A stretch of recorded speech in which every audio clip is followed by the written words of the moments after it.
அல்லாஹ்வுடைய தூதர் சொன்னார்கள், யாரை ரமதான் வந்தடைந்தும் அவர்களுடைய பாவங்கள் மன்னிக்கப்படாமல் ரமதான் அவர்களை விட்டு கடந்து சென்றால் என்னாகும் யா ரசூலல்லாஹ், அவர்கள் நாசமாகுவார்கள் என்று அல்லாஹ்வுடைய ரசூல் ஸல்லல்லாஹு அலைஹி வஸல்லம் சொன்னார்கள்.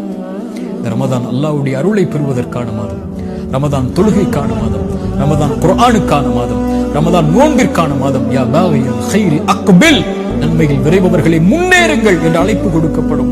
யா பாகிய ஷர்ரி, தீமையில் இருப்பவர்களே, குர்ஆனை மறந்தவர்களே, திக்ரை மறந்தவர்களே, தொழுகையை மறந்தவர்களே, அல்லாஹ்வை மறந்தவர்களே, அக்ஸிர் அக்ஸிர், குறைத்துக் கொள்ளுங்கள்.